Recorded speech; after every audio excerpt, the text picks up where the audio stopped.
Okay, let's start. तो बच्चों, आपको मैं 2 दिन से कुछ yes Mukul, good afternoon and good afternoon everybody. मैं आप लोगों को 2-3 दिन से इंस्ट्रक्शंस कंटिन्यूअसली दे रहा हूँ। उनको पढ़ के आप समझ गए होंगे कि मैं इतना फोर्स क्यों कर रहा हूँ, क्योंकि मैं नहीं चाहता कि कुछ दिन बाद में फिर से आप में से कुछ लोग आए और मुझे अपना अ, जो है वो दें कि सर मैंने ये नहीं करा क्योंकि मेरा प्री या घर में शादी थी। आपको बहुत ही सिंपल सा ऑप्शन दिया हुआ है, या तो रिकॉर्डिंग देख लीजिए और या उसको डाउनलोड कर लीजिए। डाउनलोड आप फोन में स्पेस नहीं होता, आप किसी दूसरे के फोन में भी कर सकते हैं। बार बार बोल रहा हूँ क्योंकि इसके बाद में मेरी रिस्पॉन्सिबिलिटी नहीं रहेगी, क्योंकि टाइम नहीं, तो पढ़ा सकता हूँ बट टाइम नहीं रहेगा। सो वो तो हो गई दूसरी एक पहली बात है ना साइंस की। ट्रिग्नोमेट्री पर सेम चीज अप्लाई होती है। ट्रिग्नोमेट्री एक बार पहले एक्सेप्ट आइडेंटिटीज मैं बहुत डिटेल में पढ़ा चुका हूँ, लेकिन जो नए बच्चे हैं या जो पढ़ना भी अभी ही चालू कर रहे हैं, तो उनके लिए मैं ट्रिग्नोमेट्री दोबारा से पूरी आज से स्टार्ट करा रहा हूँ, क्योंकि सबसे बड़ा जो है मेन टॉपिक वही बाकी है हमारा साइंस के अंदर, मैथ्स के अंदर। बाकी कोई बड़ा टॉपिक अब एक भी बाकी नहीं है। तो अभी अपन स्टार्ट कर लेते हैं। और एक और बात मैं कहना चाहूंगा कि आप में से selected, I can say selected students जिन्होंने पहले बहुत अच्छी तरह से पढ़ाई की हुई है, there are only few selected students, तो उनको मैं बस कि बच्चों ट्रिग्नोमेट्री में कम से कम आज और कल तो बेसिक क्वेश्चंस और बेसिक फंडामेंटल्स जो हैं वो मैं डिस्कस करूंगा नए बच्चों के लिए और वीक बच्चों के लिए। तो आप लोग चाहें, आप समझ गए होंगे है ना, बहुत बच्चे हैं, मुकुल है, रूपल है, प्रदुमन है, और भी बहुत हैं। तो आप लोग देख लीजिए, अगर आप लोग कोई टेस्ट वेस्ट की तैयारी कर रहे हैं तो आप इस क्लास को स्किप करके अपनी, आप समझते हैं मैं कभी भी बच्चे का टाइम वेस्ट नहीं करता। It's up to you. But याद रखिएगा कि मैं उन बच्चों के लिए स्पेसिफिकली अभी पढ़ाना चालू कर रहा हूँ जिन्होंने ये चैप्टर पहले नहीं पढ़ा है, और जिन्होंने पहले क्लास तो अटेंड की थी मगर उसकी स्टडी ना के बराबर की, जैसा कि उनकी आदत है। तो ये उनके पास में हर बार की तरह से हर चैप्टर का आखिरी मौका है। तो यही बस मुझे कहना था, ताकि ध्यान रहे आप लोगों को कि आप जो पढ़ने जा रहे हैं वो आप क्या जरूरी है या नहीं है। सो ठीक है। और अब की बार ट्रिग्नोमेट्री के साथ में मैं अनाउंस कर दूंगा कि आइडेंटिटीज भी करेंगे, ताकि जो बच्चे पढ़ने वाले, यही टॉपिक बाकी था and is one of the most typical and major topics of mathematics, तो वो इस बार ही कवर कर लेंगे। ठीक है। हाँ, शाबाश बेटा प्रद्युमन, है ना, you got my point, thank you. सो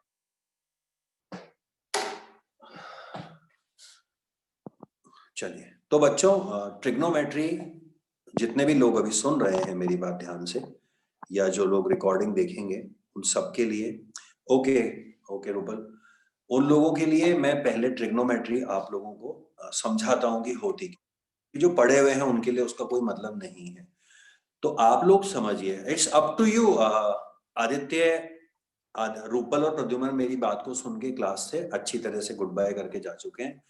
आदित्य, मुकुल, और मैं नाम तो नहीं बोल पाऊंगा अब सबके, जो हैं, जो पहले पढ़े हुए हैं, जिनको जरूरत नहीं है, जो ट्रिग्नोमेट्री का एबीसीडी शुरू से थोड़ा बहुत जानते हैं, उनके लिए क्लास की जरूरत नहीं है। मैं इस पर बार बार कुछ नहीं बोलूंगा, आप मुझसे बिना पूछे परमिशन लिए आप क्लास स्किप कर सकते हैं।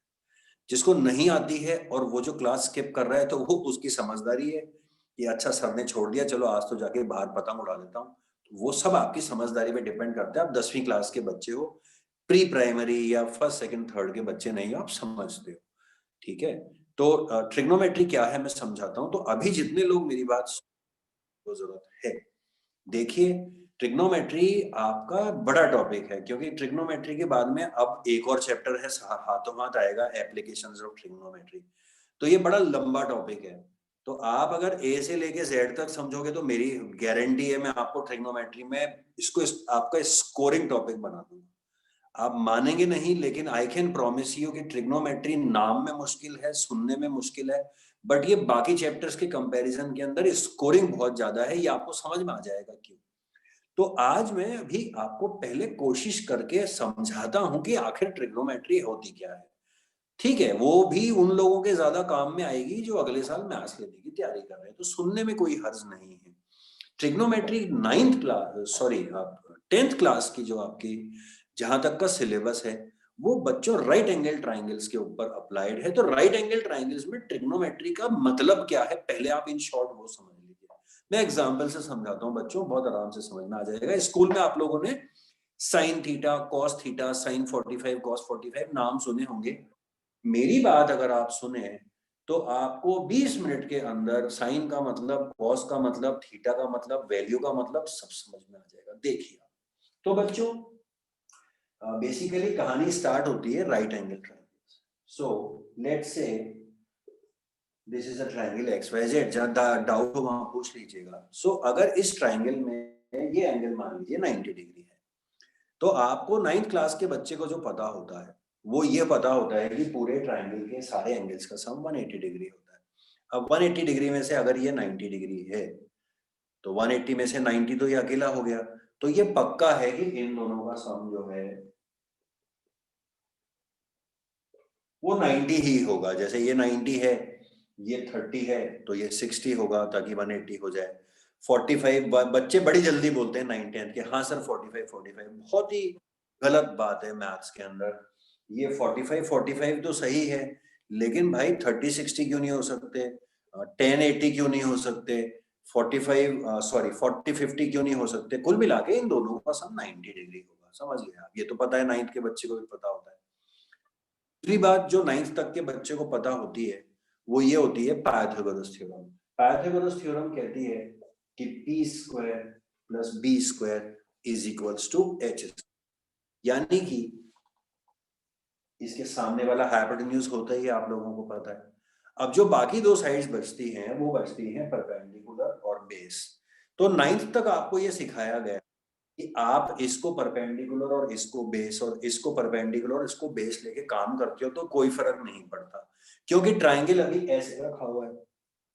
इसको टेढ़ा करके लिटा दो तो एक्स वाई नीचे आ जाएगा। तो ऐसा थोड़ा ना है कि नीचे वाले को ही आप बेस बोलते हैं। हाँ, अंग्रेजी में बेस का मतलब तो नीचे ही होता है, बट मैथ्स के अंदर ये बेस है तो ये सीधा खड़ा है तो ये परपेंडिकुलर है। अब ये ट्राइंगल लेट जाए अगर, तो ये नीचे आ जाएगा तो ये बेस हो जाएगा, और ये ऊपर चले जाएगा तो परपेंडिकुलर हो जाएगा। तो कोई फर्क नहीं पड़ता आप किसको पी लेते हो और किसको भी लेते हो। अभी 5 मिनट के अंदर जिन बच्चों ने एंट्री ली है लास्ट के अंदर, मैं पहले तो यही कहूंगा कि टाइम पर आ जाया करो। और दूसरी बात ये कि आप जब आ ही गए हो क्लास के अंदर, तो मैं आपको बता देता हूँ कि मैं आज ट्रिग्नोमेट्री का कॉन्सेप्ट चालू करा रखा है मैंने, वो मैं आपको समझा रहा हूँ। ठीक है, तो ये तो 9th क्लास तक की पढ़ाई हो गई। राइट एंगल ट्राइंगल है, एक 90 डिग्री है, तो इन दोनों का सम तो 90 ही होगा। दूसरी बात, पाइथागोरस थ्योरम लगेगी ही लगेगी। अब ये तो 9th के बच्चे को पता होता है, जब वो 10th में एंटर करता है तो वो 90 डिग्री की ट्राइंगल के बारे में ये सब जानता है। अब आज आपको एक बिना ट्रिग्नोमेट्री का नाम लिए, बिना साइन कॉस टेन थीटा की बकवास किए आपको मतलब समझाते हैं एक 90 डिग्री के अंदर एक और कॉन्सेप्ट लगता है। वो कॉन्सेप्ट आप क्या लगता है मैं आपको बताता हूँ। देखो आप, देखिए जैसे 90 डिग्री का ट्राइंगल, समझ गया। अब मान लीजिए डिग्री के ट्राइंगल में मान लीजिए कि ये एंगल 30 डिग्री, मान लीजिए कि ये एंगल 30 डिग्री है। ठीक है बच्चों, सो लेट्स से दिस इज 30। अब इतना तो आपको पता है कि ये 90 है, ये 30 है। 180 में से 90 और 30 120 माइनस करोगे तो ये 60 आ जाएगा। लिख नहीं रहा हूं मैं, लेकिन आपको पता है कि मतलब एंगल्स फिक्स हैं, इसके 30 हैं तो सब फिक्स हो गया, 90 30 60। ठीक है, अब बच्चों पाइथागोरस थ्योरम जो तुमने पढ़ी है उसमें क्या होता है कि दो साइड पता होनी चाहिए, P square plus B square is equals to H square. अब अगर मैं आपको समझाने की कोशिश करूं ट्रिग्नोमेट्री, तो मैं आपको इसको किस तरह समझाता हूं। देखिए, मान लीजिए एग्जांपल के लिए ये ट्रायंगल जो है, इस ट्रायंगल के अंदर ये जो साइड है ना, मान लीजिए ये 5 सेंटीमीटर है। कितनी बच्चों, ये 5 सेंटीमीटर है। एग्जाम्पल के लिए मान लीजिए 5 सेंटीमीटर है। तो अब अगर मैं आपसे या कोई और आपसे या 9th क्लास के बच्चे से ये पूछे कि बेटा एक बात बताओ, कि ये अगर 5 सेंटीमीटर है तो तुम ये बताओ या ये बताओ, दोनों बताओ। तो यार 9th क्लास का बच्चा तो साफ मना कर देगा। 9th क्लास का बच्चा कहेगा सर आप क्वेश्चन ही गलत पूछ रहे हो, क्योंकि एक साइड से बाकी दोनों साइड निकालना तो नामुमकिन है, क्योंकि पाइथागोरस थ्योरम होती है P square plus B square equals to H square. तो सर आपको मिनिमम मुझे दो साइड तो कोई ना कोई देनी पड़ेगी, आप मजाक कर रहे हो। पी और बी दो तो एच निकालो, पी और एच दो तो बी निकालो, एच और बी दो तो पी निकालो। कई बच्चे कहेंगे सर हमें तो उसमें बहुत तकलीफ आती है दो से तीसरे निकालने में। आप तो हद हद कर दिया आपने। आपने तो एक साइड देके और सुना दिया हुक्म की दोनों निकाल दो। तो नहीं निकाल सकता बच्चा। लेकिन अगर मैं आपको ये बताऊं, अगर मैं आपको ये बताऊं कि ये साइड जो है ना, एग्जांपल दे रहा हूं ध्यान रखना, ये जो साइड है ना अगर ये 5 है तो ये 10 होगी पक्का। पक्का। आप चाहो ना तो घर पे एक काम करना, एक रफ डायग्राम बनाना, मर्जी से बनाना। उसमें एक तो बनाना, यहां पर तो बनाना 90 डिग्री, समझ गए क्या? 90 डिग्री का एंगल बना लेना, और एक 30 डिग्री या कहीं से भी खींच लेना, 30 डिग्री कहीं से। तो ये तुम्हारा ये सेम डायग्राम बन जाएगा 30 डिग्री। बोलो बन जाएगा नहीं बन जाएगा? बन जाएगा। अब एक काम करना, ये मैंने 5 लिए ना, तो तुम इसके सामने वाली तुम खुद ही स्केल से नाप लेना। मान लो ये निकलेगी 4.2, कितनी निकलेगी? मान लो कुछ तो निकलेगी, 4.2 निकली। तो तुम नाप लेना कि ये जो है ना, ये पक्का 8.4 निकलेगी पक्का। अभी तो जादू चल रहा है, जिसको नहीं पता उसके लिए तो जादू है कि ये कैसे पता लग रहा है। तो मैं आपको इसका रीजन बताता हूँ बच्चों। 90 डिग्री के ट्राइंगल में अगर आपको एक एंगल पता है 30 डिग्री है, तो ये 30 तो 60 है, बात करने की जरूरत ही नहीं है, ये 30 है ना। तो ऐसे सारे ट्राइंगल्स के अंदर इस साइड का और इस साइड का जो रेशो होता है ना, 1:2 होता है। सुनना मेरी बात, 1:2। तो मैंने कोई जादू नहीं किया। ये 5 है तो 1:2 के हिसाब से 10 होगा, ये 4.2 है तो 8.4 होगा। तो तुम जो भी निकालोगे ना, जो भी तुम्हारी कॉपी में इसका जो एंगल है, जिसका जो लेंथ आएगा, ये पक्का उसका डबल आएगा। तो इसका मतलब क्या हुआ? इसका मतलब ये हुआ कि अगर आपको एक एंगल पता है, मतलब 90 डिग्री के जो भी ट्राइंगल्स होते हैं, जैसे ये एंगल है 30 डिग्री, एग्जाम्पल के लिए मैंने आपको 30 डिग्री बोला, तो 30 डिग्री के ट्राइंगल के लिए चाहे कैसा भी ट्राइंगल हो, ये छोटा, बड़ा और बड़ा और छोटा, मैं बहुत छोटा बना रहा हूं, सकता है आपको बोर्ड पे ऐसा लगे कि सर ने क्या बनाया है। 4 ट्राइंगल दिख रहे हैं ना आपको अलग अलग साइज के, मगर इसमें ये 30 डिग्री के ट्राइंगल्स हैं। तो उन सब के अंदर इसका और इसका, इसका और इसका, मैं क्या बोल रहा हूं बार बार, इसका और इसका मतलब परपेंडिकुलर का और हाइपोटेन्यूज का। ट्रिग्नोमेट्री में एक और बात अभी मैं आपको ऑफिशियली सिखाऊंगा कि अगर आप इस एंगल के बारे में बात कर रहे हो तो अब इसके सामने वाले को ही आपको परपेंडिकुलर लेना है, इसको बेस लेना है। अब आप इसको परपेंडिकुलर नहीं ले सकते। समझ गए क्या? जैसे आप 30 डिग्री के हिसाब से बात कर रहे हो कि 30 डिग्री के हिसाब से इसका और इसका, तो ट्रिग्नोमेट्री में हमेशा एंगल जो भी आप देख रहे हो, अब एंगल तो ये भी है 60 डिग्री। अब अगर आप 60 डिग्री के हिसाब से इसका और इसका या इसका और इसका किसी का भी रेशियो निकालने के बारे में बात करोगे, तो आप इस 60 डिग्री के सामने वाले को परपेंडिकुलर लोगे और इसको बेस लोगे। हाइपोटेन्यूज तो आपको पता है सबसे बड़ी साइड होती है तो फिक्स होती है, लेकिन परपेंडिकुलर और बेस भी आप ट्रिग्नोमेट्री में फिक्स रहेंगे जब तक पढ़ोगे। जो एंगल तुम जिसके तरफ इशारा कर रहे हो कि सर इस एंगल के हिसाब से पढ़ाई करा दो, इसके हिसाब से करा दो, ट्रिग्नोमेट्री समझा दो, तो इसके हिसाब से पढ़ोगे तो सामने वाला परपेंडिकुलर और नीचे वाला बेस, और इसके हिसाब से पढ़ोगे तो इसके सामने वाला परपेंडिकुलर और ये वाला बेस। समझा या नहीं समझा? तो 30 डिग्री के जितने भी ट्राइंगल है इस यूनिवर्स के अंदर, उन सब के अंदर परपेंडिकुलर और हाइपोटेन्यूज का रेशियो जो है वो 1:2 ही होता है। और इन ट्राइंगल्स के अंदर परपेंडिकुलर और हाइपोटेन्यूज के साथ साथ परपेंडिकुलर और बेस का रेशियो भी फिक्स ही होता है, और बेस और हाइपोटेन्यूज का रेशियो भी फिक्स ही होता है। इसका मतलब यूनिवर्स के 30 डिग्री के हर 90 डिग्री के ट्राइंगल के अंदर सारी साइड्स जो हैं उनका रेशियो फिक्स होता है। बोलो समझ में आया या नहीं आया? अब ये चीज जो मैंने 30 डिग्री के लिए बोली, ये बाकी हर एंगल के लिए सत्य है, यानी कि 30 डिग्री की जगह अब आप आ जाओ 9 डिग्री, मान लीजिए 29 डिग्री है, तो 29 डिग्री के लिए P ये रहा, बेस ये रहा और हाइपोटेन्यूज ये रहा। तो पूरे यूनिवर्स के अंदर 29 डिग्री के जितने भी ट्राइंगल हैं उन सब के अंदर P और B और H का जो रेशियो है ना वो फिक्स रहेगा। समझो आप मेरी बात, इसको बोलते हैं ट्रिग्नोमेट्री। इसको बोलते हैं ट्रिग्नोमेट्री। अब मैंने कोई साइन कॉस का नाम तो नहीं लिया ना आपके सामने अभी तक, मैं साइन 30 साइन 45 का नाम लिया, लेकिन मैंने आपको ट्रिग्नोमेट्री समझा दी। ये ट्रिग्नोमेट्री है 9th क्लास की बच्चों, सच्चाई तो यही है, इसके अलावा कुछ भी नहीं है। इन शॉर्ट ये हुआ कि 90 डिग्री का अगर राइट एंगल आपके पास, राइट एंगल ट्राइंगल आपके पास में है, तो उसका जो एंगल है ना, ये वाला है, ये वाला, ये है तो फिक्स है, ये है तो ये भी फिक्स है, कुछ भी ले सकते हो आप। तो उस एंगल के हिसाब से जो तीनों साइड्स होती है ना, उनका सबका रेशो सेम होता है। सेम मतलब उनका रेशो फिक्स होता है। तो अगर आपको वो रेशो पता हो, तो आप वो जो 9th वाली समस्या थी कि जब तक दो साइड पता ना हो मैं तीसरी नहीं निकाल सकता, उससे आप आजादी पा सकते हो। इसका मतलब आपको अगर अब आगे फ्यूचर में किसी भी ट्राइंगल की एक साइड से बाकी दोनों साइड निकालनी हो, तो आप मैजिक की तरह से उसको निकाल के किसी को भी बता सकते हो, क्योंकि अब आपको ट्रिग्नोमेट्री पता है। अब आप कहोगे सर लेकिन वो रेशो क्या होता है, जैसे आपने तो बता दिया 1:2 होता है, तो हमें क्या पता। अरे तो बच्चों एक बात बताओ, इतने सारे रेशोस क्या तुम्हारे से कोई सोचेगा क्या कि तुम याद करके जाओगे? सवाल ही पैदा नहीं होता। 30 डिग्री के लिए कितने रेशो है एक ट्राइंगल के लिए? पी और एच का, बी और एच का, पी और बी का, सही है। ऐसे 29 के लिए भी होंगे, 19 के लिए भी होंगे, 21 के लिए भी होंगे, 31 के लिए भी होंगे, 50 के लिए भी होंगे, 51 के लिए भी होंगे। ये 4 पेज लंबी लिस्ट बनेगी, बनेगी या नहीं बनेगी? तो उसकी लिस्ट बनी बनाई आती है, उसको देख के बताया जाता है। ठीक है, उसको देख के बताया जाता है कि इसका रेशो कितना है, बस इसी को ट्रिग्नोमेट्री कहते हैं। अब ट्रिग्नोमेट्री के जो शब्द हैं, वो शब्द ये होते हैं कि जो मैं बोल रहा हूं कि P और H का रेशो इतना है, तो वो P और H के रेशो का नाम होता है साइन थीटा। अरे नाम होता है तभी तो तुम्हें रटाते हैं, और क्या रटाते हैं? 3 रेशो होते हैं ना, 3 चीजें होती हैं, P और B और H। तो ट्रिग्नोमेट्री में नाम कितने रेशो पॉसिबल हुए? P और H, एक P और H का, एक B और H का, और एक P और B का। ये 3 ही हुए ना यार, और तुम बता दो मुझे अगर तुम्हारे मन में आ रहा होगा।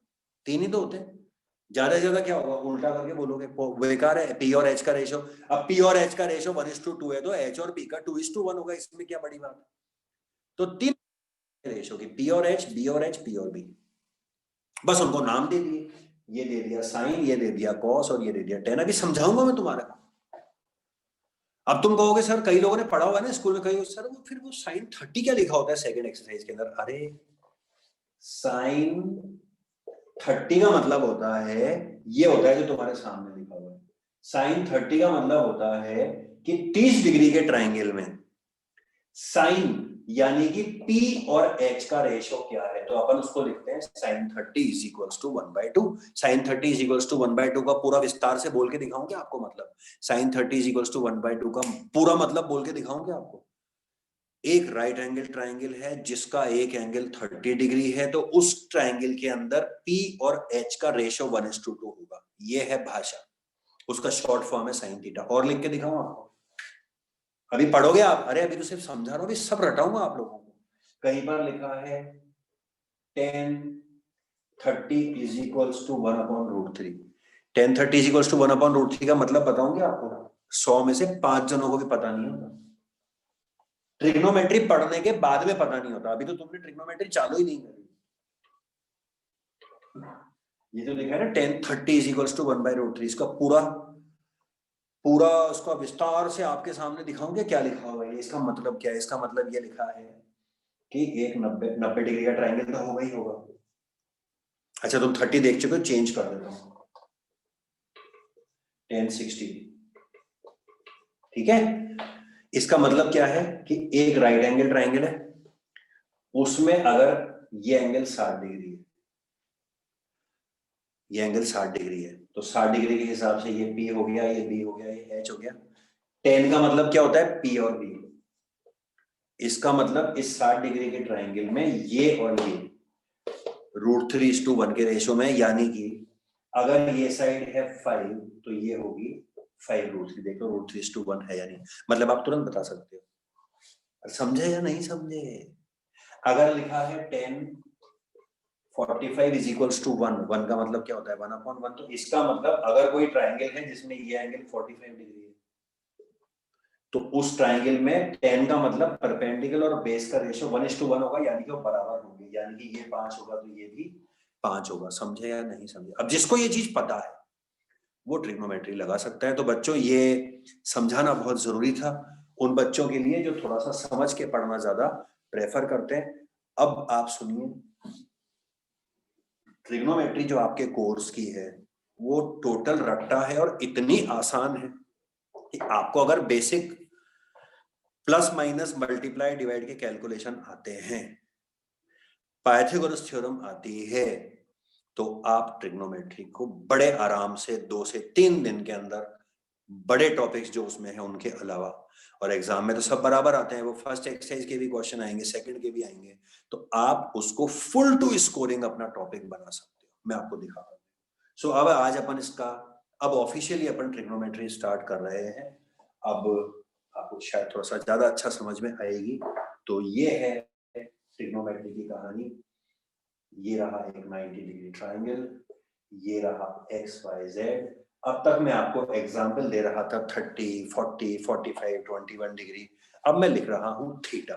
ठीक है, वो तो ना, ये थीटा आपको पता है, कुछ भी ले सकते हैं हम बाद में जाके 10 डिग्री 20 डिग्री, और वो मौका भी बहुत दिन बाद आएगा, 11वीं क्लास में आएगा, समझेगा आप, अभी तो आएगा ही नहीं। तो मान लीजिए कि ये है एंगल थीटा। तो मैंने आपको बता दिया कि इसके सामने वाले को आप लेते हैं परपेंडिकुलर, इसको लेते हैं बेस और इसको लेते हैं हाइपोटेन्यूज।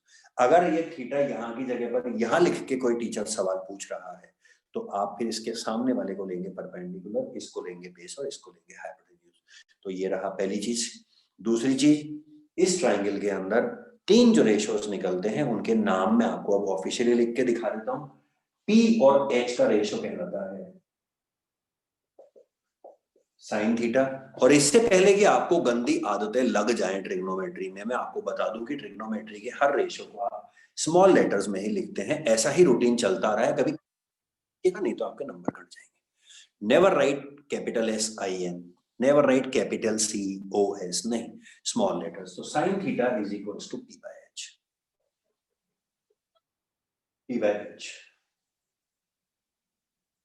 मैं जल्दबाजी में कैपिटल लेटर लिख सकता हूं, उस पर ध्यान मत दीजिएगा, मैंने पहले ही बता दिया। मेरी बैड हैबिट्स तो ऑलरेडी पढ़ चुकी हैं, आप उनको मत डालिए। अभी भी मैं भी कोशिश करता हूं कि ना लिखूं, ठीक है। cos theta is equals to P/H। अब पहले ही मैं आपको मतलब समझा चुका हूं, ये जो लिखा हुआ है थीटा का मतलब इस ट्राइंगल के लिए, थीटा के लिए, ये जो भी एंगल होगा उसके लिए। साइन का मतलब होता है P और H का रेशो, cos का मतलब होता है B और H का रेशो, और tan थीटा का मतलब होता है P/B। तो तीनों चीजें कंप्लीट हो गई। लेकिन ट्रिग्नोमेट्री के अंदर उल्टे जो रेशो होते हैं, जैसे मैंने आपको खुद ने बोला अभी कि इसका रेशो 1:2 है, तो इसका 2:1 होगा। लेकिन नाम दिया हुआ है तो अब दिया हुआ है तो हमें पढ़ाई तो करनी पड़ेगी। तो P और H का रेशो साइन थीटा कहलाता है, H और P का रेशो कोसेक थीटा कहलाता है। तो आपको याद करना चाहिए कि साइन का उल्टा कोसेक होता है, तो आपके दिमाग में हमेशा उल्टा ही चलेगा, साइन P/H है तो कोसेक H/P है। कॉस थीटा का उल्टा सेक थीटा होता है which is H/B, और tan थीटा का उल्टा cot थीटा होता है which is B/B। तो ये स्टार्टिंग ऑफ ट्रिग्नोमेट्री है। और अगर आपको सिर्फ ये पता है और p² + b² is equals to h² आपका पाइथागोरस थ्योरम आपको आता है, तो आप पूरी पहली एक्सरसाइज सक्सेसफुली कर सकते हैं। मैं आपको अभी दिखा देता हूँ। इनकी फोटोग्राफ्स जो हैं वो पहले की मेरी रखी हुई होगी, इसलिए मैं उनको रीसेंड कर दूंगा, आप मुझे याद दिला दीजिएगा। तो इसको मैं अभी फोटो कुछ नहीं खींच रहा हूँ, सो देख लीजिए एक बार, मेरे ख्याल से समझ में आ ही गया होगा आपको। और हाँ, कुछ एडवाइसेस नए बच्चों के लिए, जिन्होंने पहले नहीं पढ़ा उनके लिए, जो पहली बार देख रहे हैं उनके लिए, जो सिंसियरली पढ़ने की पहली बार सोच रहे हैं उनके लिए। देखिए, मैं आपके काम को हल्का करने की कोशिश करता रहता हूँ। ट्रिग्नोमेट्री में बहुत सारी पढ़ाई आएगी, छोटी छोटी याद करने वाली। तो मैं हमेशा बच्चों को यही सजेस्ट करता हूँ कि आपको जो कुछ भी याद करना है वो हमेशा साइन कॉस टेन का याद किया करो। फॉर्मूले याद करने हैं तो इनके करो। वैल्यूज जो अभी मैं बोल रहा था अभी आएंगी नेक्स्ट एक्सरसाइज में, वो इनकी करो। ये मत करो कभी। ये क्यों मत करो? क्योंकि आपकी मेहनत बेकार में डबल खर्च होगी। आपका जो भी वैल्यू या फॉर्मूला साइन कॉस टेन का है बस सीधी सी बात है कि इनका उसका उल्टा ही होगा। बस आपको एक बार ये याद कर लेना चाहिए कि साइन का उल्टा कोसेक होता है, कॉस का उल्टा सेक होता है और टेन का उल्टा कॉट होता है। तो जब भी कोई कॉट या सेक या कोसेक के बारे में किसी भी प्रकार का सवाल जवाब करे, जैसे कोई बोले एकदम से, अभी पढ़ाया नहीं मैंने, लेकिन कोई बोले कॉट 60 बताओ, तो कॉट 60 मत याद करो कभी, मैंने भी कभी याद नहीं करा।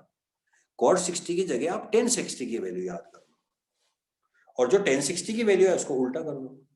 अब कोई कॉट का फॉर्मूला पूछे तो मैं सच बता रहा हूँ कि मैंने कभी याद नहीं किया। वो एक अलग बात है कि इतनी सी बातें तो दिमाग में मेरे फिट हो गई होगी, लेकिन अगर कोई कॉट थीटा का फॉर्मूला पूछता है ना, तो मेरे दिमाग में टेन थीटा चमकता है, टेन थीटा मेरे दिमाग में चमकता है पी बाई बी, तो मैं सामने दे देता हूँ बी बाई पी उल्टा करके, मैं याद कभी नहीं करता। तो ये मेरी तरफ से आपके लिए सजेशन है, बस ये याद कर ले, साइन का कोसेक, कॉस का सेक और टेन का कॉट रेसिप्रोकल होता है।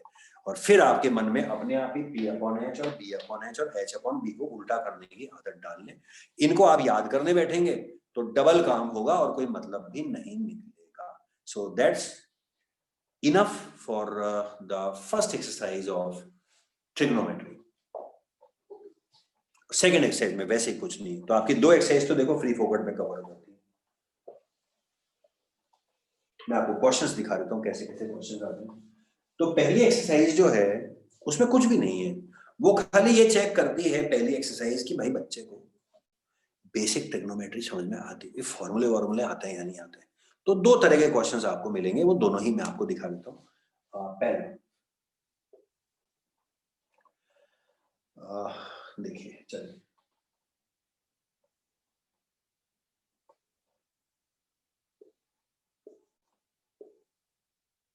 क्वेश्चन में लिखा हुआ है कि एक 90 डिग्री का ट्राइंगल है और उसमें आपको दिया हुआ है कि ये 8 सेंटीमीटर है और ये 10 सेंटीमीटर है, ठीक है। और बहुत सिंपल क्वेश्चन है, ठीक है, एक नंबर में आता है। दो दिए, अच्छा दो दिए तो तुम्हें पता है तीसरा तो पाइथागोरस से आ ही जाएगा। तो ये दो दिए हुए हैं और क्वेश्चन में पूछा है find 10p sorry 10r sin p। ये मैं भी सिखा रहा हूं आपको, दो चार तरह के क्वेश्चंस दिखा रहा हूं आपको, ठीक है।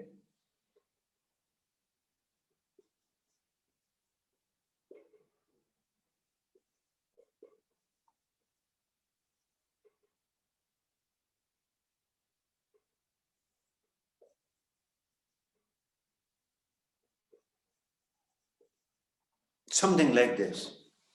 ये एक नंबर के क्वेश्चंस हैं और बहुत ही इजी हैं। इसमें पूछ रहा है बताओ 10r बताओ, पहले इससे स्टार्ट करते हैं। तो सबसे पहले आप इस ट्राइंगल को देखेंगे और अगर आपको वो याद आ रहा है कि सर ने यहाँ पर 30-60 लिख के दिखाया था, तो मैं आपको फिर बोल रहा हूं कि वो तो बाद में आएगा, मैंने आपको समझाने के लिए बताया था। अब एक बात बताइए, जब बच्चा कोई जीवन में पहली बार ट्रिग्नोमेट्री पढ़ रहा हो, तो आप उससे सीधे वो काम करने को तो नहीं कह सकते कि जो ट्रिग्नोमेट्री जानने वाला करता है कि तू बता ना भाई क्या होता है साइन 30, गलत बात हो जाएगी। तो मैंने तो आपको मतलब समझाने के लिए सब बोल दिया 30, 60, 45, और आप जो सुन रहा होगा उसकी समझ में आ भी गया होगा कि अच्छा सर इसमें क्या रेशो होता है, बस वो पता होना चाहिए तो हम उसको बता सकते हैं। तो वो अभी आएगा ही नहीं, क्योंकि पहले जब पहली बार ट्रिग्नोमेट्री पढ़ रहे हो लाइफ में, तो तुम्हें पहले ही पहले फॉर्मूला याद कर, पहले ये प्रैक्टिस कर जो सर ने बताई थी कि थीटा के सामने वाले को पी लेते हैं, ये प्रैक्टिस के लिए पहली एक्सरसाइज बनी हुई है, मैं आपको दिखाता हूँ। तो सबसे पहले 8 और 10 से आप पाइथागोरस से ये निकालेंगे। अभी कोई नहीं ट्रिग्नोमेट्री लगानी है, अभी वही 9th क्लास की पढ़ाई है। और पाइथागोरस लगाते वक्त आप पी और भी कुछ भी ले सकते हैं, आपकी मर्जी है। तो यहाँ पर तो कुछ भी चलेगा। जब आप आर का नाम लोगे ना, देखो ये नाम लिया हुआ है आर आर आर, तब फिर ये परपेंडिकुलर और ये बेस होगा। और जब पी पी का नाम लोगे तब पी के सामने वाला ये परपेंडिकुलर होगा। अभी तो जो मर्जी करो, P square by Pythagoras theorem, P square मैं डायरेक्टली कर रहा हूं बच्चों, इतना तो जानते ही हो, P square plus R Q square is equals to 10 का होल स्क्वायर 64। वैसे तो सबको पता ही है कि ये 6 आएगा, बट फिर भी एक बार पूरा करके दिखा रहा हूं। अभी कई बच्चे हमारे भी इतने डेवलप नहीं है पढ़ाई के उससे, तो इसीलिए उनके लिए पूरा करके दिखा रहा हूं। सबको पता है कि ये ट्रायंगल में 6 ही आता है, ये आ गया 6 सेंटीमीटर। तीनों साइड्स पता हो गई। अब आप देखिएगा कितनी आसान है ट्रिग्नोमेट्री, मैं गलत बात थोड़ा बोलूंगा आपसे, ये तो मैं मिटा रहा हूँ, आप खुद ही कर ही लेंगे। अब देखिएगा तीनों साइड पता है। सबसे पहले tan r, अब फॉर्मूला क्या होता है tan थीटा का, परपेंडिकुलर अपॉन बेस। बस अब आपको ये ध्यान रखना है कि जब आप r के बारे में बात कर रहे हो, परपेंडिकुलर अपॉन, अच्छा पी करके अपन कंफ्यूज नहीं हो जाए ना, इसलिए मैं यहाँ पर एस लिख रहा हूँ, क्योंकि P फॉर परपेंडिकुलर भी होता है और मैंने P भी लिख दिया तो आप P सुन के कंफ्यूज रहेंगे, तो इसलिए मैंने चलिए S कर दिया। तो अब आपको जैसे tan थीटा निकालना है, तो ये होता तो क्या है, परपेंडिकुलर अपॉन बेस, लेकिन अब आपको बस यहां से ये देखना है कि R के लिए ये परपेंडिकुलर है और ये बेस है, तो योर आंसर वुड बी 8/6। मेरे ख्याल से आप समझ गए होंगे मैं क्या कह रहा हूँ, और फिर छोटा मोटा काटना तो काट दिए, तो ये आ गया आपका 4/3। हो गया क्वेश्चन खत्म। आपको विश्वास हो या ना हो, लेकिन हो गया क्वेश्चन खत्म। साइन एस, अब साइन थीटा का फॉर्मूला, तो ये देखिएगा साइन एस का फॉर्मूला तो परपेंडिकुलर अपॉन हाइपोटेन्यूज होगा, लेकिन अब अगर जल्दबाजी में किसी ने कहा सर परपेंडिकुलर अपॉन हाइपोटेन्यूज, बस इसी को ध्यान रखना है आपको, ट्रिग्नोमेट्री में कुछ नहीं है। अब बच्चे को बस यही ध्यान रखना है, यहां पर बस खाली खेल है अलर्टनेस का, कि सर ये एस लिखा हुआ है, तो भैया एस के हिसाब से तो ये परपेंडिकुलर है, तो परपेंडिकुलर में यहां पर परपेंडिकुलर के सामने 8 आया था, मगर यहां पर परपेंडिकुलर जो है वो 6 आएगा, क्योंकि ये था tan r, तो r के हिसाब से तो ये परपेंडिकुलर था सामने वाला, मगर इसके हिसाब से तो भैया ये है, तो द आंसर वुड बी 6/2। जैसे काम करते हैं ना, साइन एस निकाला ना, आपको हाथों हाथ साइन आर निकाल के दिखा देता हूं। अब साइन एस का फॉर्मूला भी p/h है, तो साइन आर का, साइन का फॉर्मूला तो p/h ही होगा ना यार, फॉर्मूला तो सेम ही होगा। मगर देखिए कि साइन एस के हिसाब से p/h और आर के हिसाब से ये p है p/h। काटा पीटी कर देना थोड़ी बहुत, अब आया समझ में, तो ये ध्यान रख लेना। सजेशंस या टिप्स मैं मेरे एक्सपीरियंस से आपको देता ही रहता हूं, जिनको लगे कि ये काम कंफ्यूज हो रहा है तो आप एक ये काम कर सकते हो, जो करना भी चाहिए, कि अगर मल्टीपल क्वेश्चंस हैं जिसमें आपको टीचर ने कंफ्यूज करने के लिए आर और एस दोनों, ये तो कभी आएगा नहीं, आर और एस दोनों के नाम लिखे हुए हैं, तो मैं तो जो कर सकता हूं आपको वो बता देता हूं।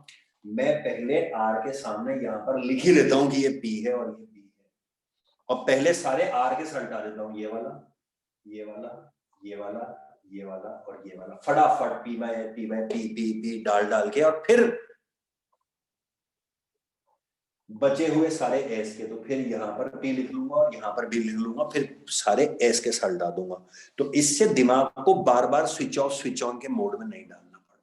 ये मैंने एक टिप दी है, जो ध्यान रखता है उससे वैसे भी गलती नहीं होती है, देखने का ही खेल है, कैलकुलेशन तो कोई है नहीं।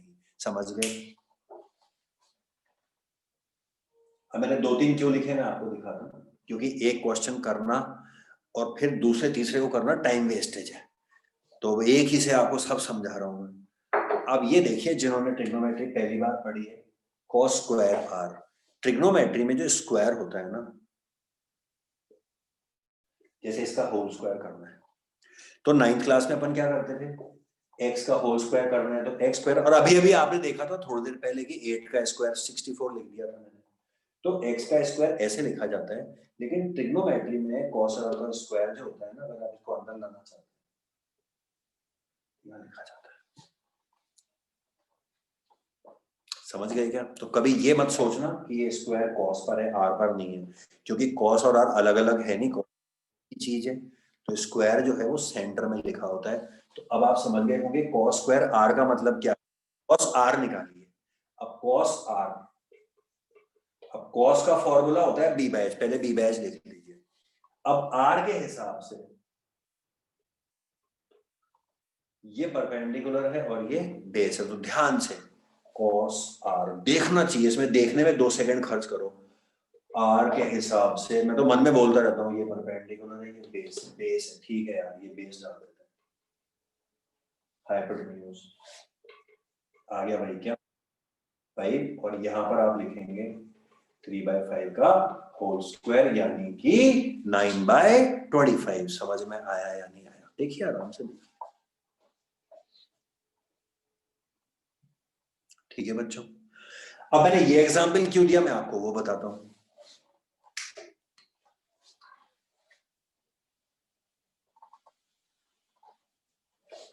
अब जैसा कि मैं आपसे बार बार कह रहा हूं कि देखिए ट्रिग्नोमेट्री में ज्यादा कुछ है नहीं 10th क्लास के अंदर, और जो है वो बहुत भारी है जो बाद में आएगा। तो तब तक के लिए जो पहली दूसरी तीसरी एक्सरसाइज है उसमें मैं आपको हर बार यही दिखाऊंगा, पिछली बार भी हर बच्चे को दिखाया था कि एग्जामिनर के पास में एक्चुअल में मुश्किल सवाल बच्चे को देने के लिए होता ही नहीं है। क्या कर लेगा एक बात बताओ, जो तुमने ट्रिग्नोमेट्री में भी पढ़ा है कि साइन का फॉर्मूला पी बाय, जो तो इस पे क्या क्वेश्चन बन सकता है? कुछ नहीं बन सकता। पूछते रहो बैठे बैठे दिन भर, बच्चा बताता रहेगा ये पी इसके हिसाब से, ये पी है इसके हिसाब से, क्या कर लोगे आप? तो क्वेश्चंस को इंटरेस्टिंग उनके लिए, आपके लिए तो इंटरेस्टिंग नहीं है, आपने तो माथा फोड़ी का काम है। अच्छा क्वेश्चन 3-4 नंबर का बनाने के लिए जो एक टीचर की स्ट्रेटेजी होती है, किताब लिखने वाले की, एग्जामिनर की जो स्ट्रेटेजी होती है वो ये होती है कि वो ऐसा सिंपल सा या ऐसा पूछने के बजाय 4-5 चीजों को ऐसे करके लिख देता है। कुछ भी कर दो, प्लस लगा दो, इंटू लगा दो, तो ये क्वेश्चन तो यही है, मगर एक स्टूडेंट के लिए काम बड़ा कर दिया। वैल्यू डाल लेगा वो, जैसे मैं भी वैल्यू डालता हूँ, देखो ट्रिग्नोमेट्री वैल्यू डालता हूँ, दोनों ऊपर बाई चांस की बात है आ रही है, या आपको चेंज करने के लिए ऐसे दिखा दूंगा, देखो कंफ्यूज आपको, ताकि और अच्छा क्वेश्चन बना दो। मिक्स कर देता हूँ, देखो देखो अब मिक्स हो गया ना, अब इंटरेस्टिंग हो गया। तो पहले अपन आर के हिसाब से सर डाल रहे हैं, साइन आर, जैसा मैंने खुद ने कहा था कि आर के हिसाब से पढ़ाई कर लेते हैं, ये परपेंडिकुलर बेस लिखा हुआ है। साइन आर कितना होता है? पी बाय एच, ये रहा पी बाय एच, 8/10 काट के क्या लिख लोगे? 4/5, ठीक है। और मैं क्या करता हूं कि मैं पहले एस करने के बजाय पहले कॉट आर पहले ही लिख लेता हूं, ताकि आर का मामला खत्म। अब कॉट आप देख लेना आराम से जाके, जो पहली बार पढ़े उनको शायद याद नहीं होगा, और मैंने खुद ने कहा था कॉट मुझे याद नहीं है, कॉट किसका उल्टा होता है? 10 का। 10 क्या होता है? पी बाय बी, तो कॉट क्या हुआ? B by P. तो आर है ना, ये बी है, बी बाय पी, 6/8। तो मन में काट रहा हूं मैं 6 और 8 को, तो ये आ गया 3/4। अब मैंने आर आर के दोनों कर लिए, अब मैं एस के हिसाब से कर लेता हूँ। एस के हिसाब से मुझे याद रखना है ये परपेंडिकुलर, ये बेस लिखने की जरूरत ही नहीं होती क्योंकि परपेंडिकुलर लिखता है काम चल जाता है। अब आप लिख लो कॉस एस, कॉस का मतलब होता है बी बाय एच। अब बी कौन है? ये है, आपको साफ दिख रहा है, आपको दिमाग लगाने की जरूरत नहीं है क्योंकि आपने एस के हिसाब से पहले लिख दिया, और अब आप एस के क्वेश्चन कर रहे हो। ये मैं आपको क्या दे रहा हूँ, समझ गए क्या? टिप्स दे रहा हूँ। तो S cos S is B by H, B by H 8/10, सही। 10 का मतलब क्या होता है? P by B, P by B. फटाफट क्यों कर रहा हूं, समझ गए ना? बार बार चेक नहीं करना पड़ रहा यार एस के हिसाब से कौन है, क्योंकि आप कितने कोशिश कर लो एक बार तो दिमाग गलती करता ही है, वो भारी हो जाती है। तो क्योंकि आप देखिए इतनी सारी वैल्यूज हैं, एक गलत हो गई तो आपका आंसर तो शुरू में कट गया ना, आगे टीचर चेक ही नहीं करेगा। तो ये वैल्यूज परफेक्ट आ जाए, हो सकता है मैं भी गलती कर रहा हूँ। 10 P by B, P by B 6/8 यानी कि 3/4 आ गया क्या? अब आप बताइए, यहाँ एक एक था, यहाँ 4-4 थे, तो वैल्यूज डल गई। अब बताइए इसमें ट्रिग्नोमेट्री क्या करेगी? ट्रिग्नोमेट्री तो खत्म हो गई। अब होता है आगे आपका आज तक का 5वीं 6वीं 7वीं 8वीं 9वीं में पढ़ाई जो भी आपने करी है उसकी प्रक्रिया। इनका एलसीएम लीजिए, करना पड़ेगा। 5, 4 and 4 8 upon multiply 3×9/16, 8/5 divided by 9/16। आपको पता है इनटू होता है, बेसिक पढ़े 7th 8th 16/9 कट रहा है तो काटिए, नहीं काट रहा तो 16 × 8 और 5 × 9 करके अपना आंसर छोड़ के आ जाइए। अब आपको समझ में आ गया कि मैं क्या कहना चाह रहा हूँ। और मुश्किल करना हो तो ले इधर स्क्वायर लगाया, इधर क्यूब लगाया, अब आपका काम और बढ़ गया, पहले स्क्वायर करो फिर क्यूब करो, या 25 चीजें और लिख दी बड़ा करके, 10 square P plus sec square R plus ऐसे बड़ा कर दिया। तो ये जो है ना, बस इसकी आप प्रैक्टिस कर लेना, क्योंकि ये आपकी 7th 8th 9th तक की जो पढ़ाई थी उसमें आपको कितना मल्टीप्लाई प्लस सिखाया गया है वो उस पर निर्भर करता है। 1 मिनट मुकुल, और मैं एक बात और बता देता हूँ कि मैं आपको हर उसमें मदद करता हूँ। ऐसा नहीं है कि 10th क्लास है, मैं अभी 2 दिन हो जाए पढ़ाई के, तब मैं फिर एक दिन हमेशा 15-20 मिनट, आधा घंटा ये काम करता हूँ कि मान लो ये सॉल्व करने के अंदर जो प्रॉब्लम्स होती है उनको मैं एक बार 15-20 मिनट 25 मिनट के लिए सारी समझा देता हूँ, ताकि कोई बच्चा अगर ऐसा हो कि जिसको उसमें कुछ ना आता हो तो वो हिचकिचा रहा हो पूछने में, तो उसको मैं समझा दूं, क्योंकि मुझे पता है वो कितना ही ऑफर दो, बच्चा तो आएगा ही नहीं कभी आपके पास में पूछने के लिए। तो इसलिए मैं वो आपको ले लूंगा 1-2 दिन बाद के अंदर। ठीक है? हाँ मुकुल बोलो बेटा। सर जो आपने साइन स्क्वायर आर लिखा है उसकी अगर 2 की जगह पर हम -1 लिखें और sine R whole raise to power -1 लिखें, इनमें क्या डिफरेंस होगा? वापस बोलना बेटा क्या है? सर जैसे आपने अभी स्क्वायर का बताया था ना कि साइन स्क्वायर आर और साइन आर होल स्क्वायर में डिफरेंस नहीं होता, सर वैसे अगर -1 का हो 2 की जगह, तो फिर सर उनमें कुछ डिफरेंस होता है? बेटा मुकुल तेरे आएगा ही नहीं ना अभी -1, पूरे पूरे 10वीं क्लास के इतिहास में नहीं है, वो इनवर्स ऑफ साइन होता है। तूने ऐसे देखा होगा लिखा हुआ कहीं पर, देखा होगा ना? हाँ सर। हाँ, तो ये अभी नहीं आएगा, ये तेरे 11th क्लास के अंदर आएगा। इस साल तो पूरे साल में कहीं इसका नामो निशान तक नहीं है। ठीक है?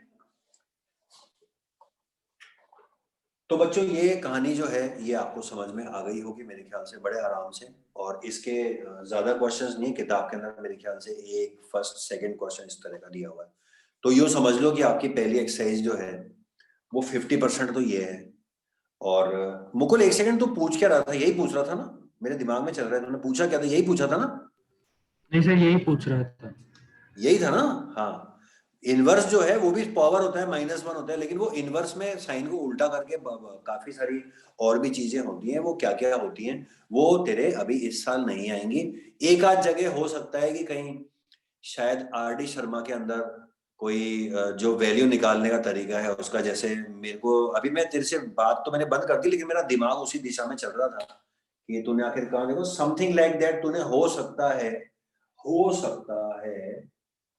कि तूने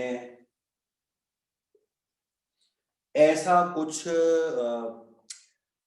उसमें किसी RD शर्मा के सॉल्यूशन में कभी तेरा पाला पड़ गया हो, जैसे sin theta is equals to 1/2 है, तो उसमें तूने हो सकता है कि शायद इस तरह का कुछ लिखा हुआ देखा हो, शायद शायद। तो वो चीज मैं तेरे को कहना चाह रहा था कि ये चीज अपने 10th क्लास में ना पढ़ाई जाती है ना कुछ। तू तो पढ़ा हुआ है ट्रिग्नोमेट्री, अगर sin थीटा 1/2 है तो आप जानते हो, तुम तो जानते हो कि sin थीटा 1/2 कब होता है, तो उसको अपन 10th क्लास के अंदर देयरफॉर लगा के theta is equals to 30 degree लिख देते हैं। समझ में आ गया? वो कभी कभी इस तरह का पाला पड़े ना किसी किताब में तो मुझसे पूछ लेना। समझ गए कि हाँ सर ये सॉल्यूशन में ऐसे क्यों लिखा हुआ है, तो मैं आपको उसको एक्सप्लेन कर दूंगा। ठीक है? तो बच्चों, हाँ मैं कह रहा था, बात चेंज हो गई थोड़ी सी। तो ये जो चीज है ये आपके फर्स्ट और जो फर्स्ट एक्सरसाइज है उसमें मैंने आपको बताया 2 ही तरह के क्वेश्चंस होते हैं। ये आपने देख लिया कि इसके अंदर, इसको तो मैं यही कहूंगा ट्रिग्नोमेट्री का नाम ही बदनाम हो रहा है, लड्डू पेड़े वाले क्वेश्चंस हैं। और जो जिनकी मैथ्स सुपर वीक है उनके लिए तो ये रामबाण की तरह है। बस इधर देखते जाओ उधर देखते जाओ, पाइथागोरस लगाओ और वैल्यू डालो। और मैं फिर हमेशा बच्चों से यही कहता हूँ कि कुछ नहीं से कुछ अच्छा, ना पढ़ने से कम पढ़ना ज्यादा अच्छा। डोंट माइंड, घर पे मत बोलना। ठीक है? और फेल होने से सप्लीमेंट्री ज्यादा अच्छी होती है, सेकंड से फर्स्ट डिवीजन ज्यादा अच्छा होता है। तो मैं थोड़ा सा उस प्रकृति का आदमी हूँ, क्योंकि मुझे पता है कि कहने से तो सब लोग पढ़ाई करेंगे नहीं, 100 में से 100 वाली। तो बच्चों अच्छी चीज तो यही है कि आपको ट्रिग्नोमेट्री कर आती है, और सुपर वीक अगर आपकी मैथ्स चल रही है तो भी आप यहाँ पर अगर वैल्यू डाल के फिर थोड़ा सॉल्व करके गलत भी कर देते हो तो भी आपको 4 में से 2.5 से 3 नंबर आराम से मिल जाते हैं। किस्मत या भगवान अगर है तो वो उन लोगों का साथ नहीं देते जो इतना सा भी एफर्ट नहीं करते, ये हमेशा ध्यान रखिएगा। इतना सा या उससे ज्यादा वो एफर्ट जो है वो आपको जरूर करना चाहिए, वरना लक वक्त किसी काम नहीं आता है। तो इतना सा भी आप एफर्ट करेंगे तो वो थोड़े थोड़े एफर्ट को जोड़, ये मैं समझ गया किन लोगों को संबोधित कर रहा हूँ, वो अपने आप दिल पे ले लें अपने। मैं चाहूंगा, कई लोग कहते हैं यार बोल दिया दिल पे मत लेना, मैं तो कहता हूँ कि दिल पे ले, लेना, ले, शर्म आएगी तो दिल पे लेगा, और दिल पे लेगा तो बुरा लगेगा, और बुरा लगेगा तो काम करेगा, नहीं तो कोई मतलब ही नहीं है।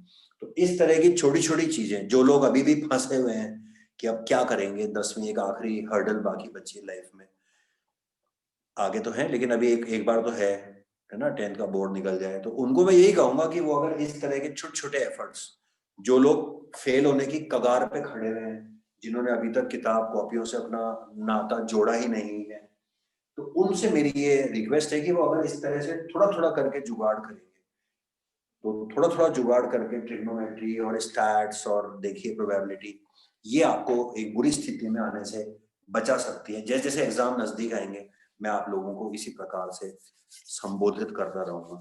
तो ये एक तो इस तरह का क्वेश्चन है, और एक जो दूसरा तरह का क्वेश्चन है वो भी बहुत आसान है, और वो और देख लीजिए, फिर प्रैक्टिस कर लीजिएगा, ठीक है। पढ़ाई नॉन स्टॉप चलेगी, मैं आपको पहले बता चुका हूँ। सो दूसरे तरह का क्वेश्चन जो है, पहला क्वेश्चन तो ट्राइंगल आ गया, दूसरे तरह का क्वेश्चन ट्राइंगललेस, नया वर्ड बनाया मैंने। तो मतलब बिना ट्राइंगल के जो है वो क्वेश्चन पूछा जाता है, सेम ही क्वेश्चन होता है बच्चों, बहुत इजी होता है।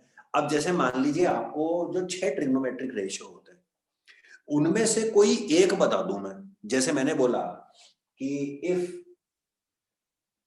tan थीटा, एग्जाम्पल दे रहा हूं ध्यान रखिएगा, इफ tan थीटा इज 3/4, ठीक है, तो ट्राइंगल नहीं है, कुछ भी नहीं है, घबराइए मत। टेक्निकली अगर मैंने आपको tan थीटा दिया है, तो tan क्या होता है, परपेंडिकुलर अपॉन बेस, तो है ना आपके सामने। तो अगर मैं आपको tan थीटा देके कुछ भी पूछूं, tan थीटा इतना है, तो find sin theta, cos theta, sec theta, cosec theta, यानी कि इफ tan थीटा इज इतना, फाइंड ऑल अदर, इनको ऐसे लिखते हैं, सारे रेशियोज होते हैं ना, इनको बोलते हैं ट्रिग्नोमेट्रिक रेशियो।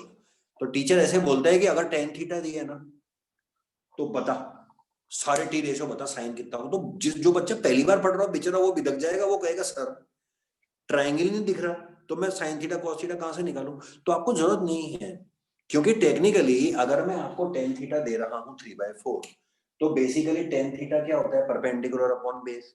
तो पहले जब, अब देखिए कंपेयर करिए, जब मैंने पहला वाला डायग्राम बनाया था, तो डायग्राम बना के आपको दो साइड के नाम दिए थे।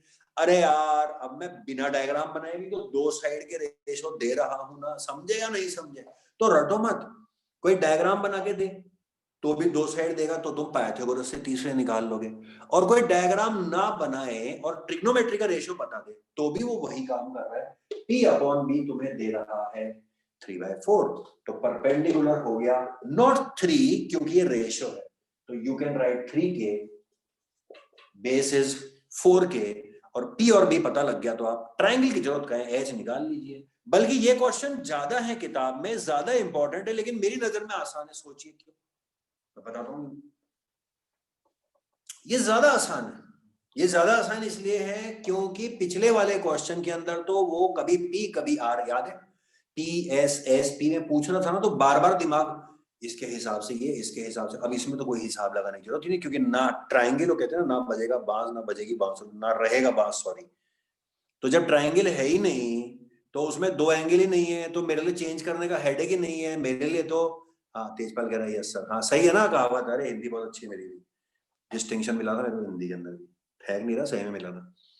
तो P और B और H जो है वो आपको चेंज करने की जरूरत ही नहीं है, क्योंकि चेंज कब होते हैं, देखिए जब ट्राइंगल हो, दो एंगल हो, तब सोचना पड़ता है, तब वो शिफ्ट होते हैं, एच तो कुछ नहीं होता। अब यहां पर कुछ है ही, तो ये तो मौज वाला क्वेश्चन है, आप आराम से निकालो P² + B²। आप कहोगे K क्यों नहीं लिख रहे सर, लिख लेना एग्जाम के अंदर, मैं कहीं को लिखूंगा 3² B² + B² = H², 9 + 16 = H², 16 9 25, H = √25 आ गया 5। ये तुक्के की बात है, पता नहीं बार बार होल नंबर आ रहा है, पिछली बार तो मैंने सोच समझ के लिखा था, इस बार तो जल्दी से लिख दिया। रूट की भी आदत डाल लीजिए, मैं चेंज ही कर देता हूँ ना यार, ये 5 5 एग्जाम पे के लिए चेंज कर रहा हूँ ताकि ढंग का क्वेश्चन बन जाए। 5 और 5 का स्क्वायर 25, 25 और 9 34, अब सही है। तो आपका H आएगा √34। तो ये देखिए, इस पर ध्यान रखिए, P3 के d5 के h √34 के। अब ट्राइंगल है ही नहीं, अब टीचर कह रहा है सारे ट्रिग्नोमेट्री रेशियो निकाल, तो कितना मजा है, मैं लिखूंगा भी नहीं यार। अब देखो साइन थीटा p/h। अच्छा, जो लोग ये k देख के कंफ्यूज हो गए हो कि सर ये क्या बोल के निकल गए पता नहीं, भाई तुम एग्जाम में k लिख लेना, यहाँ 3k का होल स्क्वायर आ जाएगा 9k स्क्वायर। क्या गैर जरूरी है? एग्जाम के हिसाब से तो इंपॉर्टेंट है, बट लिखने के हिसाब से मेरे लिए गैर जरूरी था। मैं आपको दिखा रहा हूँ k स्क्वायर, तो ये आ जाएगा 9k स्क्वायर, 25k स्क्वायर, यहाँ आ जाएगा 34k स्क्वायर, रूट निकाल के अल्टीमेटली आ गया k। तो सब जगह k स्क्वायर चिपका देना, दिमाग मत लगाना उसके अंदर। अब आपके ये तीनों आ गए। अब मैं कुछ नहीं कर रहा, देखो ये पेन बंद। अब टीचर ने कहा कि साइन थीटा निकालो, तो साइन थीटा होता है साहब p/h। तो आंसर क्या आएगा 3k अपॉन दिस। के को तो कटना ही है, के तो शहीद होने के लिए बना होता है। देखो यहाँ के था नहीं, तुम जबरदस्ती लाए, अब फिर शहीद हो गया, तो के कट जाएगा, आंसर आ जाएगा 3/√34। जितने लोग समझदार हो वो जानते हो कि नीचे रूट नहीं छोड़ते, तो थोड़ा रेशलाइज करके लिख के आ जाना, वरना इस पर ज्ञान दूंगा बाद में। cos थीटा b/h, फिर के कट गया, आंसर इज 5/4। tan थीटा दिया हुआ है, cot थीटा तो कोई मूर्ख होगा जो यहाँ से देखेगा, बताओ क्यों? क्योंकि cot थीटा होता है tan थीटा का उल्टा। अबे tan थीटा 3/4 5 दे रखा है, तो cot थीटा 5/3 होगा, यहाँ देखने की क्या जरूरत है? और यहाँ भी देख लो 5/3 आएगा, समझे या नहीं समझे? sec theta cosec theta, sec भी दोबारा मत देखना, जो cos में लिखा उसको उल्टा कर देना, cosec भी मत देखना, जो sin में लिखा उसको उल्टा कर देना। बुद्धि चलाना सीखो थोड़ी। मैं पढ़ाई के साथ साथ आपको बहुत चीजें एक्स्ट्रा भी बताता हूँ। बात समय बचाने की नहीं होती, बात ही होती थोड़ी स्मार्टनेस भी तो होनी चाहिए। साइन cos tan लिख लिया, अब बाकी में क्यों दिमाग लगाऊं, उल्टा करके लिख दो या नहीं समझ। अब जैसे पिछला लास्ट चीज सुन लो अब आज की, टाइम है या नहीं है अभी, देखते हैं अभी, 1 मिनट रुको, टाइम देखते हैं।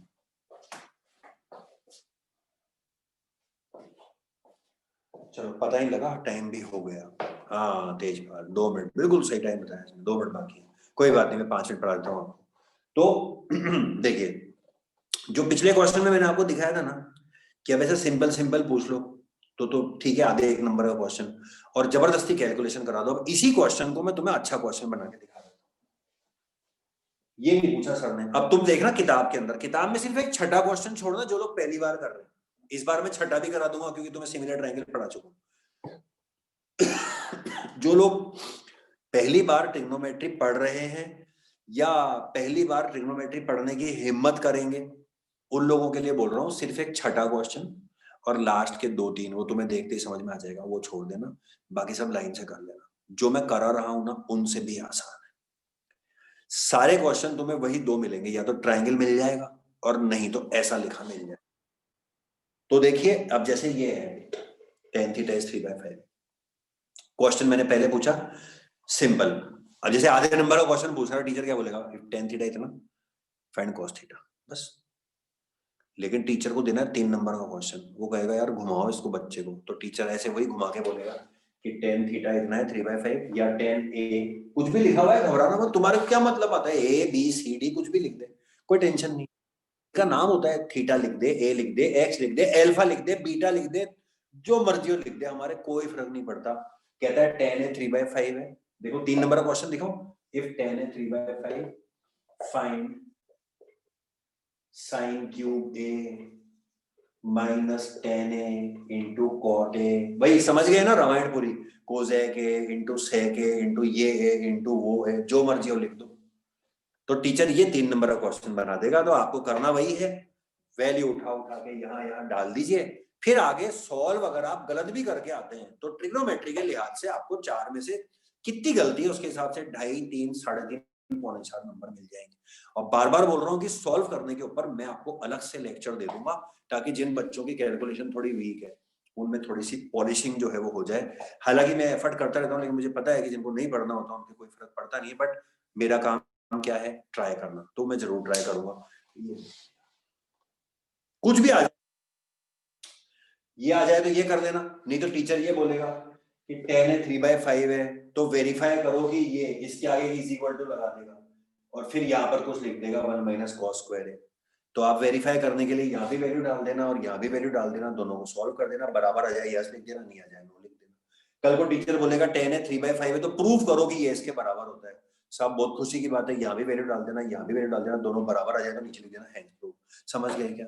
तो करना धरना कुछ नहीं है, कॉन्सेप्ट क्या है फिर से बोल रहा हूं, ये सब हटा दो दिमाग से।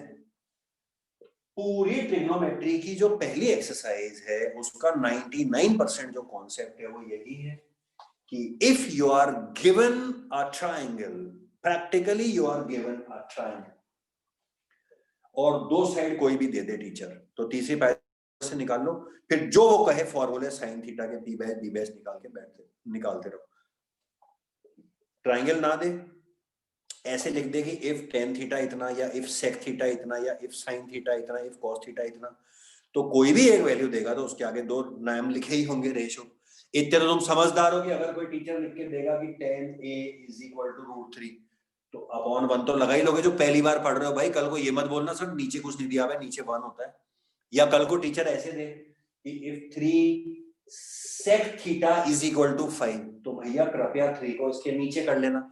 ये दो तुम्हें हमेशा मिल जाएंगी, इससे तुम बाकी कुछ भी कर सकते हो। That's all for today. एक बार फिर बोल रहा हूं, क्लास डाउनलोड करके रखने का सिस्टम अगर नहीं अटेंड कर रहे हो तो बना लो 2-2 4-4 क्लास का, नहीं तो मैं बाद में नहीं करा पाऊंगा, रोज रोज बोल रहा हूं। बाकी की कहानी जो है वो अपन कल कंप्लीट करेंगे। That's all. बुक देख लीजिएगा एक बार।